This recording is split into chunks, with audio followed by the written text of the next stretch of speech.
The diecast car market is full of several manufacturers that are constantly creating new models for their own line of premium 1/64 scale cars.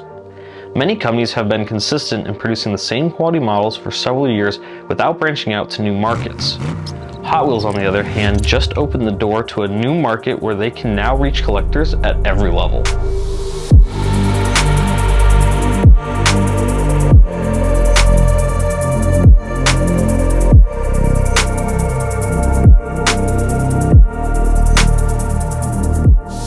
My name is Jerry with the Collectible Corner Network, and I want to welcome you back to a brand new episode of Collectible Corner, where this week we'll be diving into a brand new series from Hot Wheels. But before we kick off today's video, let's hear a quick word from our sponsor. Today's video is sponsored by LandAirSea. Keep tabs on all your valuable assets from the palm of your hand. Remember, with LandAirSea, theft is temporary. Visit LandAirSea.com to order your LandAirSea GPS unit for your classic vehicle. Hot Wheels has always been known for their $1 models that you can find at nearly any grocery store or big box retailer. But in recent years, their premium models featuring metal-on-metal bodies and real rider wheels has seen an increase in popularity. This especially is due to the fact of the new car culture line and entertainment series models. There are even other lines that were created for different purposes, such as the ID cars, which have been discontinued, or the NFT Garage series, which requires you to hold on to an NFT before you receive a physical version of the car, and also the Redline series, which everyone knows as being the membership series, where you can buy cars from the Mattel website. This leads us to the brand new line that Mattel released in December of 2022, the Elite64 series.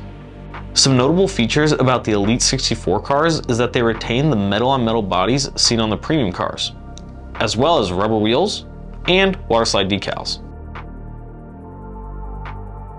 The improvements, however, come from opening doors, additional detailed interiors such as an added roll cage, and a 3-piece plastic window set which allows for the windows to stay attached to the doors when they open. The premium and mainline cars have a 1-piece plastic window insert, which means that if the doors could open, the clear plastic windows would stay in place inside the car. This leads us to our personal 1/64 scale tier list. This tier list is based on the manufacturer retail price as well as the model quality. For some of you who are familiar with the tier list, we are going to be using the S-Class tier list, which basically goes from an S-Class, A, B, C, D, all the way down to E. S-Classes tend to be your $40 and more model, and E-Class tends to be your more friendly economic model. The cars in this line are specially designed models that are a step up from your $10 premium model, but a step below your roughly $30 Redline Club model. The cars in this line are going to be probably placed in right around the B class on our scale.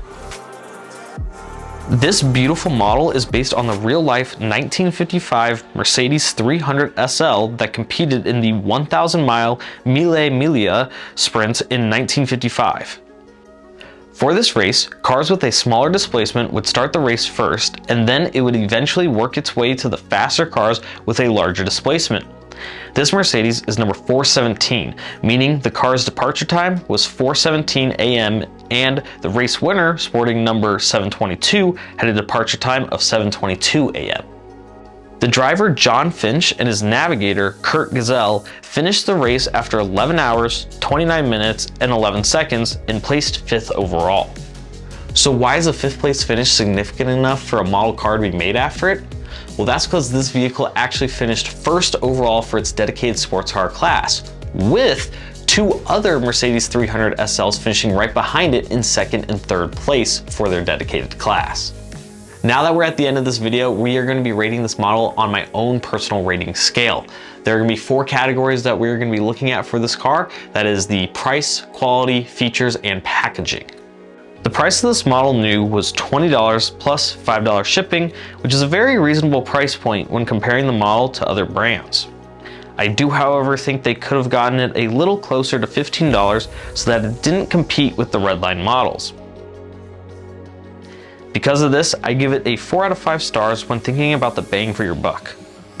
As far as the quality goes, the model does have a lot of detail, from the Mercedes badge on the side to the lug nuts on the wheels, and even the ability to make out the Mercedes logo on the front emblem. I would give the quality of this model a 5 out of 5 because it was very well put together for a mass production model, and lots of detail can be seen on the car. Features such as the added roll cage, opening doors, rubber wheels, and metal on metal body are all fantastic in my opinion, and I'd have to rate this model a 5 out of 5 because these are things that you just don't see too often at this price point. Lastly, the packaging. I'm a huge fan of the packaging for this model because of the double-sided plastic window so that you can see the entire car, and the vehicle spec sheet showing off the stats for the actual race car. I'd give this a 4 out of 5 stars because the one thing that I personally feel is missing is the ability to take the car out of the blister without tearing it open or cutting out the plastic window. That brings us to our final combined rating of 4.75 out of 5 stars for this B-class model. Overall, I think this is a beautiful model that is a must-have for any 1/64 scale diecast collector that loves racing history. And personally, I believe at this price point, it is exactly what Hot Wheels needed to break into that medium to mid-range premium diecast market. Thank you all for tuning into this episode of Collectible Corner. Drop a comment down below on whether or not you are collecting the Elite 64 series from Hot Wheels, whether it is the brand new Mercedes or the Toyota Chaser model that was the first release model. And don't forget to drop a like and subscribe so that you don't miss out on future videos just like this one. We'll catch you in the next episode.